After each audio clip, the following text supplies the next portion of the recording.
Come on, I'll show you how it works, Laine said. I think we're all just hungry. Maybe that's why she was an artist, so she could have an outlet for these strong feelings. So what are you, an influencer now? Cuchulain asked. You cast the line out like this, she said, showing him. It's all about timing. You have to know when to act and envision the results, she said. You have to speak it into existence. That's how it works. Then what? He asked. Then you wait, Laine said. You can wait like this, or if you feel lazy about it, some people leave the pole alone, waiting until there's a tug. A streak of light changed his expression, like there was strength in her softness, where a sturdy foundation was being built. Laine thought all any country girl wanted was to be picked up in an old, reliable truck and taken out for breakfast. But some had to learn how to catch their own breakfast and teach others.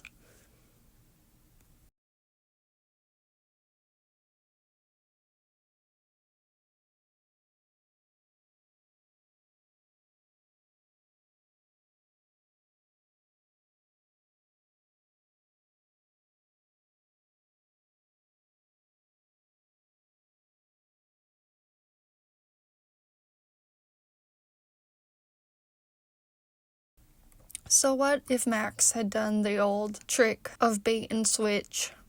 Never mind that. She worked hard and remained hopeful.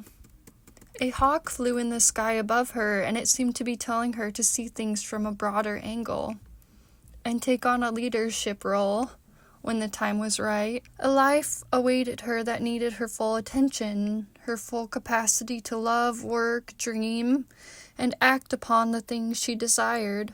She'd long since moved to a new place, learnt to tell the truth, how to find new friends, have fun with them. In this new place, she learned she was good at many things, how to be patient when it was hard, and everything she lost really would be replaced with something better. The look Cuchulain gave her confused her.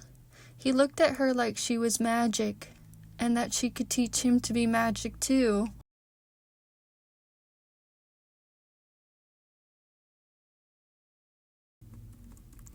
After they caught their share of fish, they set up camp and lay bloated by the fire. I was hungry, Sethlin said. Stay that way, Laine said.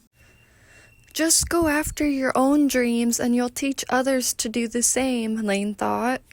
They made a fire and Sethlin shared his ale. At some undisclosed time, her eyes were peeled towards the ceiling of what she thought was a tent, and she remembered her gift of bilocation. She was imagining a better place, while doing the dirty work required of her in this place, trying to become a master of her craft, a master of her emotions, her desires, pushing her advantages as a gritty mongrel, while it was Cuchulain who was named after a dog. Colin's hound, Cuchulain, she slurred aloud. She didn't have a spear, but tried to imagine one, and maybe a fishing pole manifested. She'd get better with practice. Matita was pencil in Italian, and she dropped it to the ground, scattering shavings as she went. Get back on track, she told herself, laying awake all that night. She hadn't practiced her art in any form for many hours.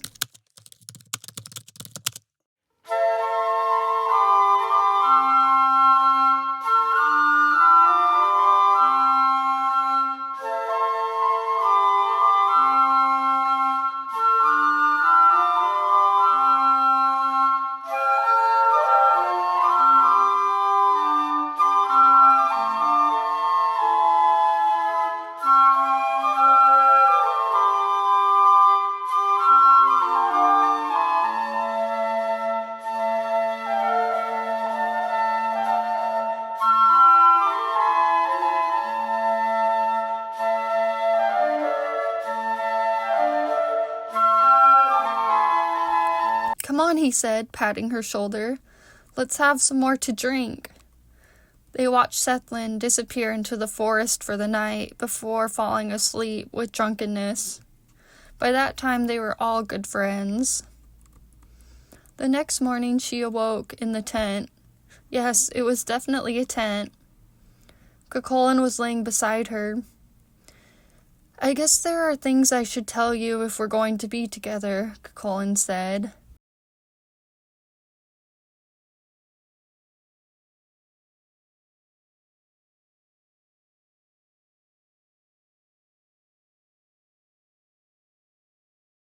None of this would have happened if it hadn't been for her. I hate her, he said. Laine looked down at him. She hung on his every word like a child, being pushed on a slide. Minare per il nase was Italian for stringing someone along by their nose. She guessed that's what he was doing, but she loved him too much to understand. She couldn't remember the night before, if someone had set up the tent or if it was already there. Perhaps it belonged to one of the builders of the Corlea Trackway. All she remembered was the wide expanse of stars before tears and blackout, and she was sure she had been rejected. But now he was saying something else. A clear rejection was kinder than fake promises. It reminded her of the time she went to Liston Varna with her friends from the TEFL course in Ireland, and they had slept in a random field, staked their tent there. She didn't remember what he said, but she fell blinded with tears that she gave no voice to, pretending she was asleep.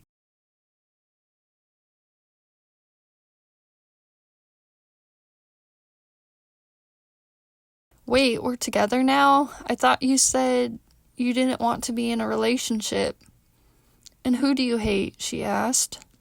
She was wearing a silk scarf around her head. Don't know where she got it from. Was just wearing it, like, la-ti-da. It made her feel beautiful. She woke in the same sullied bed he was in, or a sleeping bag on a hard tent ground, as it might have been. But she was making something of herself now, using her intelligence and intuition to advance her life from the place they'd left her.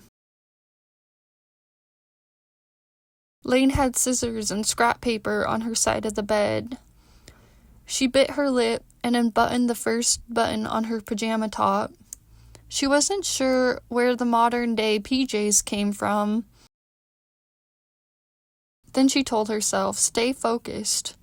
She changed into her toga before he got back from using the bathroom. She was distracted by so many things. She felt her hand being taken again, smashed and twisted.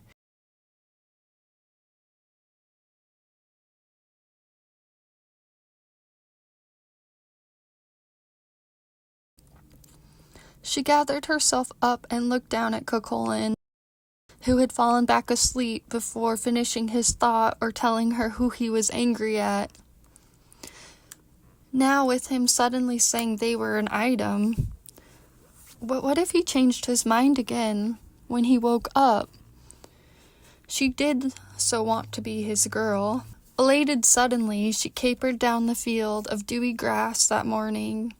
She was going to find him breakfast, and then he'd want her for sure. Stuffing her disappointment from the night before, Laine made an elaborate plan to steal the robin's eggs she'd seen the day before.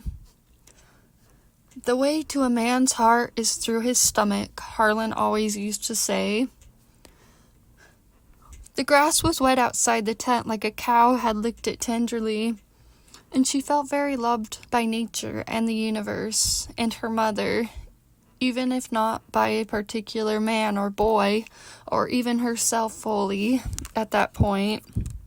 But she was stronger somehow, determined. The first thing she saw was a bird's nest and stopped before climbing. A robin is a sign of renewal and spring, a sign she had a song within her worth singing.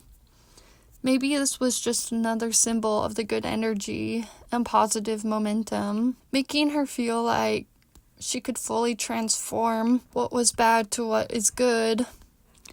She'd find the secret key to the door that allowed members of the She to shift dimensions in short periods of time, like in the Irish stories. But maybe those get-rich schemes didn't really work, and that was okay too. Wealth attainment seemed to be based on stability, consistency, work ethic, and effort, which spoke to a long-lasting financial security rather than inconsistent temporary gain. She felt like someone who was developing a logical, hard-working process, which made her proud. Still, she tried to conceive how she was going to get these robin's eggs down without breaking them. It took a massive amount of patience and effort just to see the slightest amount of progress.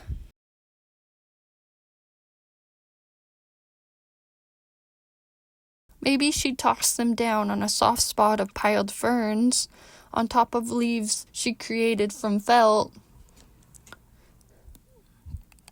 How else could she carry them down in her torn toga? She promised herself in her new life that was not just fragments of dreams.